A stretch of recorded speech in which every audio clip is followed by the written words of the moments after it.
Speaking of John Wall, you brought up John Wall. You wanted to talk. You were impressed with his 3-point shooting.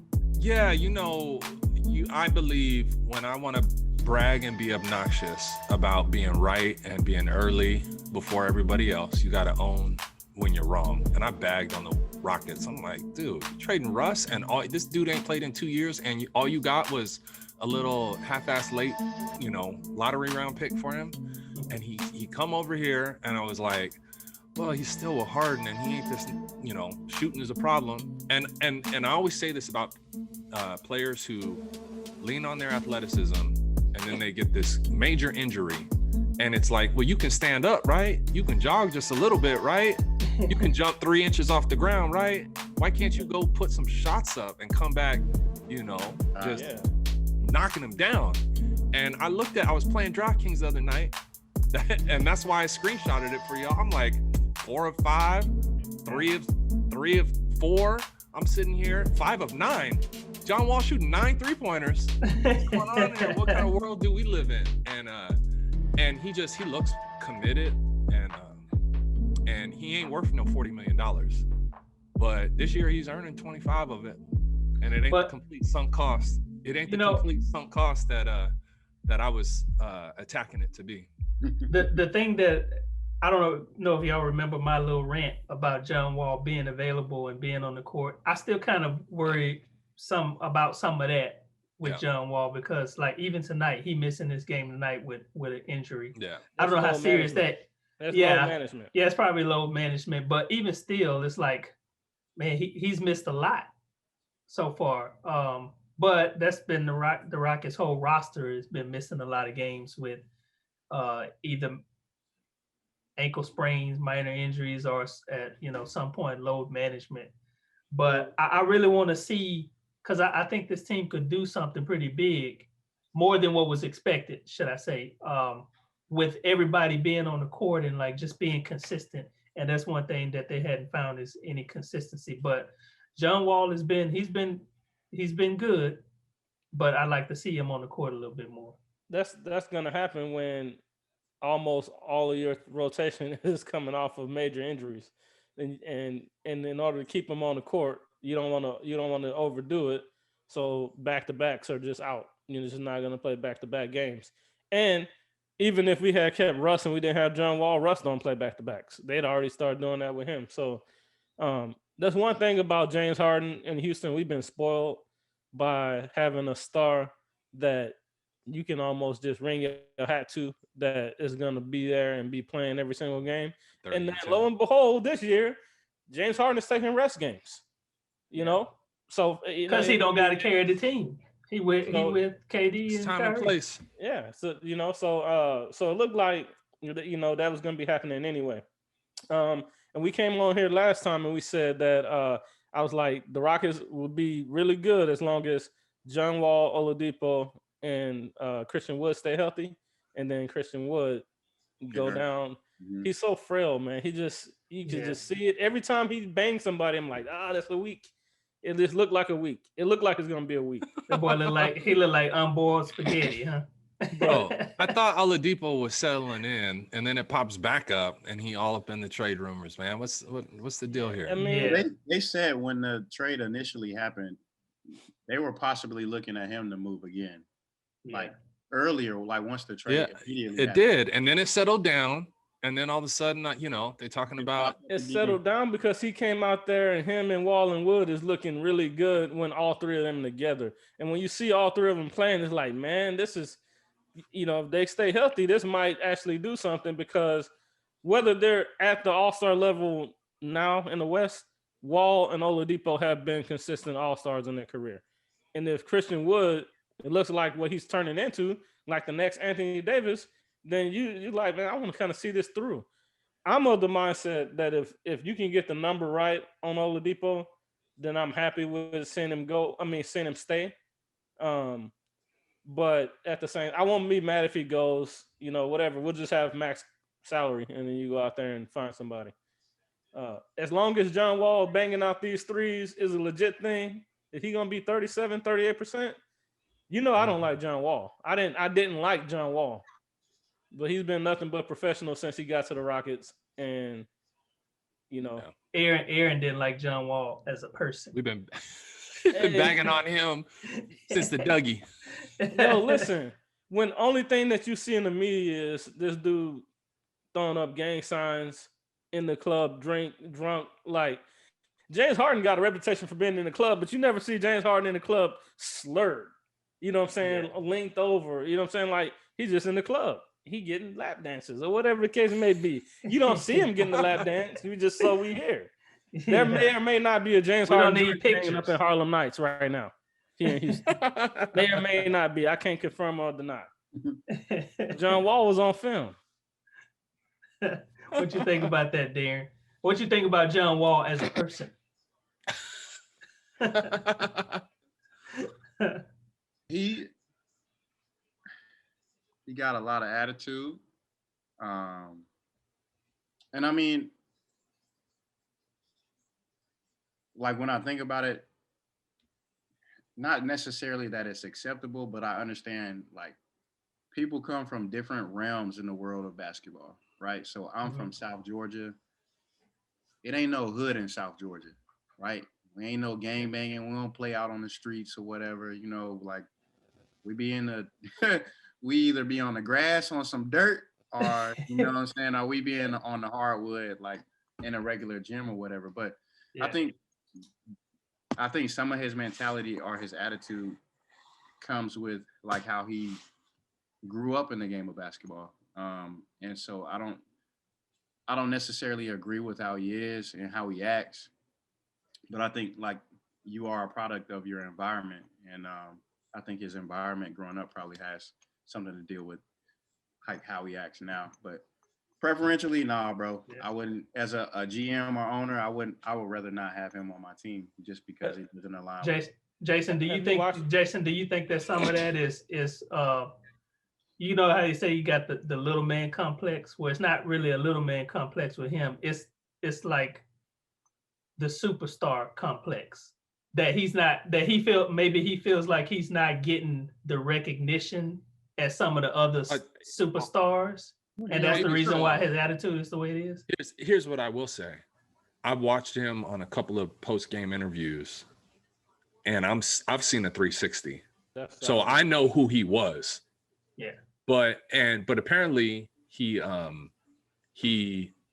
treated Washington right. And so when I know when you take your hat off, your work hat off, and you go out there, especially if you got people that you've had, in your corner since before you was John Wall, I get that. I empathize with that 150%. But what I've also seen, and it's what I love about sports is watching somebody at 20 and then they're 25 and then they're 30. And it's like how they articulate themselves in front of the camera or their personality on the court. And what I've seen from John Wall, it was like, all you guys wrote me off. I can still hoop. I saw his Instagram posts in the summer putting in work. And I'm like, damn, that ain't what a Achilles injury is supposed to look like. I sent y'all that message where he was doing that signature behind I didn't even know that was a thing. I never actually saw him do that. And then I saw all the YouTube clips and I was like, so what I would say is be careful about writing somebody off, especially when they have some juice in the tank as they turn the corner. Because while I don't co-sign, probably the first 6-7 years of John Wall's career, I'm not going to be closed-minded to the next 3 or the next 5 or until his athleticism really starts hurting his game. So, Aaron, do you go? I'm sorry. Go ahead, Darren. No, I was just going to say I can almost kind of relate it to Derrick Rose. Yeah. Derrick Rose was written off, especially with all the injuries like that he experienced. Like, even myself personally, I was like, yo, this dude, he probably done for. Like, yeah, I thought so too. But now he's legitimately scoring, I think, 16, 17 a game, playing solid, doing a lot of different things on the court. And it was that, when I tell you, and this is why I love basketball, is I know you guys probably saw it. It was a year and a half ago when he was in Minnesota and put up that 50 burger. Yeah. And he started crying after the game. Yeah. It was like, yep, that's why I love sports right there. Yeah. Well, hey, it's funny that you talk about Derrick Rose. Aaron, do you think John Wall is a franchise player? He just came out and said that he see himself as the Rockets franchise player. And that's what my job is for this team. I feel like now I'm the franchise guy since James has left. And you very rarely get the opportunity to be a franchise in two different cities and two different teams. Do you think that that's the case? I don't see it personally. On this team in transition, he is probably the current face. But it won't be long because Christian Wood is quickly gonna take that and run with it. Yeah. But for right now, he's the leader, he's the veteran, he is the best guy. And he's the highest paid. That is the veteran. And highest paid, and probably one of them in the league, to kind of assume it. It's funny, man, because Jason, there's two players that I have despised and I have talked so down about throughout their career. It's John Wall and his Boogie Cousins. And now they're on my team. But I'm with Jason where I feel like I always pride myself on being able to be fair and give props when props is due and give criticism when criticism is due. I criticize him when he deserved to be criticized, but right now we watch every Rocket game. I hear and see all the interviews and stuff like that.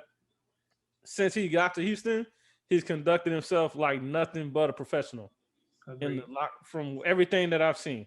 On the court, on the sideline, even when he's not playing, he's active, helping out with the young players. We got a bunch of young players. Especially in the interview when the whole James Harden thing was going down, he was kind of holding it down for the team. And the team needed a vet. They needed Boogie and John Wall, veteran presence, as a stature in the league. You know what I'm saying, to kind of help keep things together when James was doing everything he could to rip it apart. So I didn't criticize the man, but do I think that he's really a franchise guy who you want to be? No, but for right now in the short term, he is what they need in the short term. Yeah. All right, hey fellas, Darren gonna have to leave us here, but we wanted to say thanks for coming on the podcast, man. We appreciate your input. Is there anything you wanted to say? Any last thing that you wanted to have? I just appreciate you guys having me on. It's good to talk sports. Yeah. Mm-hmm. I don't, not having too much social activity. You don't really get to talk it a lot with people. So. All right, man. All right. See y'all. Yep. All right, yeah, that was cool, man. That was cool for Darren to come on there. So, hey, Jason, Hot Take Jay, your favorite subject, Steph Curry. What is the deal, man? What's the deal with Steph and his half-court shot with the shimmy? He got a new shimmy now. Yeah, y'all say it. You can go ahead and look it up and play it when you run the clip. But yeah. Hey, he's out here killing. I'm just looking for my incremental. Basically for Aaron, as the season is progressing and he's watching him carry this water. I just a post check. A post check. You see my man over here handling business single-handedly. This ain't no Clay. There ain't no KD.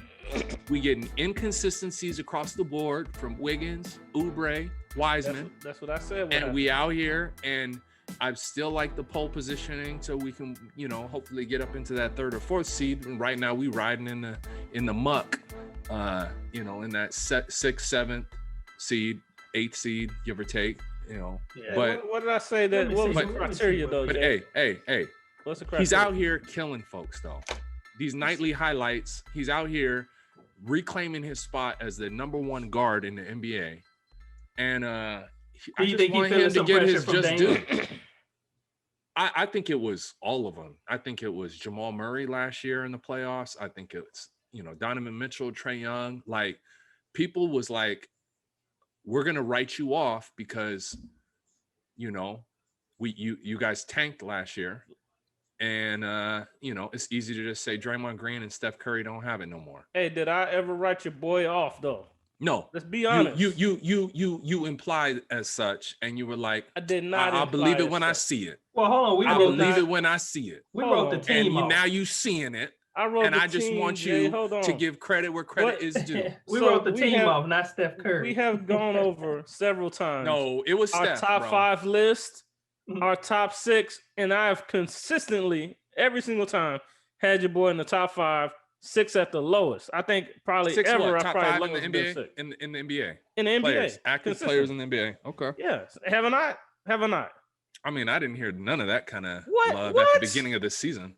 No. At the beginning so of the the only- season, I didn't hear none of that. No, I said I challenged your boy. I say this is a 2-time MVP of the NBA. Warranted. The only unanimous Warranted. MVP in NBA history. 400 and I said 400 3-pointers. And I said 44%. And I said 30, that over 30 unanimous points MVP a game. was 100% earned. Like he earned it. He should have gotten it.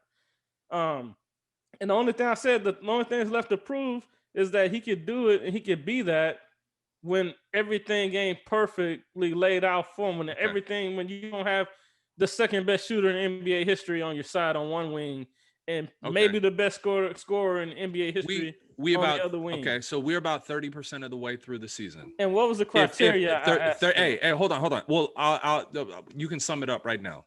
We're 30%, 35% of the way through the season right now. If this trajectory continues and we land at the 7th seed, and let's just say 7th seed and we go out first round of the playoffs, but Steph is doing what he's been doing. He didn't carry the mail. That's what that means. So, all these 60-point games, killing, just single-handedly taking, It don't mean nothing. Okay. Because I just want to know where we're at. I just want to know where we're at. Now, let me fast forward this last question and you can take over. If we continue on this trajectory, are you putting your money on the fact that he does reach that or that he doesn't? If he continues, like we're just gonna extrapolate the next 30 games, right? And they get to the 6th seed. Are you putting your money on him getting to the second round of the playoffs? Or are you saying he's not gonna hit the mark? Like, what is your stance? Are you with us or are you against us? I'm saying that he came up short. Against. If y'all come up, it don't matter, regardless. If he balls out like he's balling. Steph is balling. Killing the Steph league. is balling. He's killing the league right now. I'm going off of the same thing y'all held James Harden to for the last 5-6 years. He balled. He did everything he could. Did you guys ever get? If it results in a 6th seed and losing in the first or second round, James never did that. Shy. James never did that.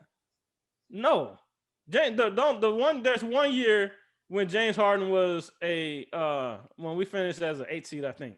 That was a year coming off the conference finals because him and Dwight was beefing the entire year and the coach got fired and all. That was a bad transition year. The only year in Houston where the Rockets won a top 4 team or didn't make it out of the first round. They normally, making it out of the first round is the given, normally. But I'm saying even with that resume and the 2 conference finals and all that stuff, he was viewed as a failure. He's judged as a failure and a choke artist. And all I'm trying to see is I want you to see the hypocrisy in that. So when your boy is balling and doing all he can and the team ain't good enough, I want you to acknowledge that what I've been saying this whole time has some merit. That argument is already tainted because when we fast forward and they get to the 6th seed and then they go out in the first round and the team doesn't have enough around them, the first thing I'm going to say is, well, he's already been there, done that. He's climbed to the top of the mountain. And so he didn't do it when he was asked to carry the mail. No. Okay. No, so carry the mail. And so then we go back to the Rockets like we've done 1,000,001 times. Hey man. And you say, see this? This is a main why did the Rockets flame out? And it's like, well, because James Harden ran all the Rockets out of the building. Or because he didn't have enough help. And Steph is seeing it this year. But hey, I digress. We both do. But hey, let's talk about the impact that COVID-19 has been having on the season, because we brought up a couple of podcasts ago that this season probably won't be a true indicator of what the possibilities are for all of the teams. So there's been a couple of teams that's been really hard hit by COVID-19 to where it's like multiple players have been out for, whatever the period of time that they're supposed to quarantine and this and that, and they're missing games. Games I mean, are you being just postponed. had, for example, you had Kevin Durant just before one of their games was told that he wasn't going to be able to participate because he was around somebody who had inconclusive COVID test. But then they let him play. And then I think after the second quarter or something like that, in the third quarter, they came back and said, hey, you got to go back to the locker room. You can't play the game because your homeboy test came back positive. So their team ended up losing that game. So, of course, COVID-19 is having an impact. And I think that that's very important to kind of visit here. What do y'all think about that? The crazy part is I was watching that game and the sequence of how it happened. Kevin Durant had 4 fouls early in the third quarter. And the coach, he like, leave me out there because he missed most of the first quarter because of that, what you just said with the whole COVID testing thing. So they came back during the first quarter and like, hey, you cleared the play. So he didn't start, which is Kevin Durant never don't start. Yeah. Never don't not start. And so he's trying to get back in the game. You can see he ain't really in it. He's getting in foul trouble. He never fouls out. And then he picks up his 4th foul, convinces Steve Nash, like, let me stay. I need to get into the game. Yeah. Then he picks up his 5th foul on a questionable call. So they go back to the booth to go review because they challenged the call to see, like, hey, is this a foul or not? They ended up changing the call, saying that, hey, it's not his 5th foul. I thought it was. I thought it was a terrible review. But they changed it, said, hey, it's not his 5th call. But while that's happening, they came and tapped him on the shoulder right in the middle of that. So they win the timeout and still lose Kevin Durant because they say he got to go. It was just that entire sequence was crazy. Yeah. But yeah, man, to say all that to say, I said at the beginning of the year, and I said again last week when we were talking about Kristaps Porzingis, I was like, these teams are being impacted by COVID when you have the Dallas Mavericks had half of their rotation out. Philly, half of their rotation out. Atlanta, Phoenix. Washington really been hit by the whole COVID-19 thing. Do you think, like, we were talking about earlier how Luka wasn't being Luka this year? Yeah. Do you think that that's probably a contributing factor in that? Definitely. COVID-19? That's why his efficiency's down. No. Let me actually play devil's advocate. I guarantee you it's having a tremendous impact. Some more than others. I guarantee it. I know it materially is. But let's fast forward to the bottom line. First off, on any given year, there's only 4 or 5 teams who have a legitimate chance to win the title. There is 82 games. This year, there's 72. You get what you get. No matter, let me try to break down the vision on what I'm trying to explain here. You can have a deadbeat daddy. You can be born into a financial situation like that's not good, poverty, whatever. But when you're 40 or 50 years old, you don't have nobody to blame with you not being where you're at, your lot in life. You can't be blaming that stuff on 10 years old, 15 years old. Like you should at least be a citizen. I disagree with that claim, brother. No. This is America. You have a chance to be something. Like, you can't be blaming people at 15 years old what happened to you earlier in life on why I can't own a house someday. Let me push back on the correlation that I'm getting to before I digress is that whoever Kevin Durant was chilling with within reason could have been prevented. You have a choice. You can go straight from the game and you can be a hermit and you can wear latex gloves and a mask everywhere and you can choose to not expose yourself at all. That's a personal choice everybody has to make. You said, hey, where's the gray area? What have you? Every single team and every player has a choice to make on a daily basis. And if 60% of the NBA teams make the playoffs and 72 games roll by and you got impacted with COVID on 30 of those games, like, dude, that's a personal problem. And you just rattled off a third of the league that's getting impacted by this. So everybody's playing by the same rules. Is it impacting? Yes. Is it detrimental in some cases? Yes. Who cares? Live with it. And this is another thing, is that the only time this really matters is when we get to game 5 and they say, Steph Curry, go sit down, COVID protocols. That's when we can have a legitimate conversation. This is actually kind of irritating to me. Well, it matters in the seeding. It matters in the seeding. It matters in the seeding, you're right. But in the end, if you're the better team, we got damn near no fans in attendance anyways. There's an impact.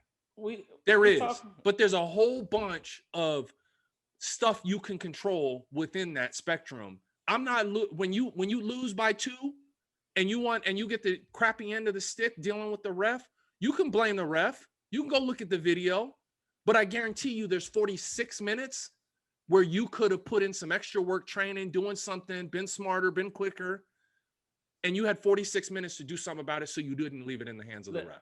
And that rule applies to everything. Let me push back on Jay. I'm gonna go back to your first analogy of a whole. It's life that we're dealing with. We ain't blaming the disease. We ain't the virus or what have you. Like, look, man, we're professionals. 15-year-olds versus what you do at 40. Let me push back on it. All right. It's something about where you're from and your experiences and your worldview as you come up.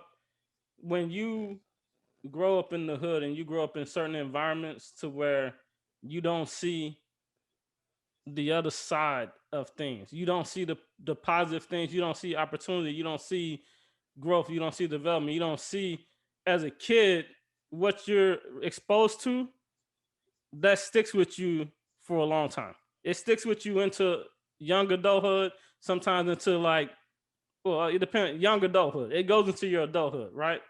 And sometimes by the time you come out of that fog, if you ever do, because some people never get the chance to, right? By the time you come out of that and you see, you take the lid off of what you've been exposed to and what you can do, your chances in life have already been diminished or affected so much. Diminished. You didn't say your life was over at 25 because all you knew was gang life and you didn't know. Let me finish, my brother. Go ahead. You only got a minute, so y'all better. Your chance has been diminished so much that you are starting with a 50-yard disadvantage from whatever else.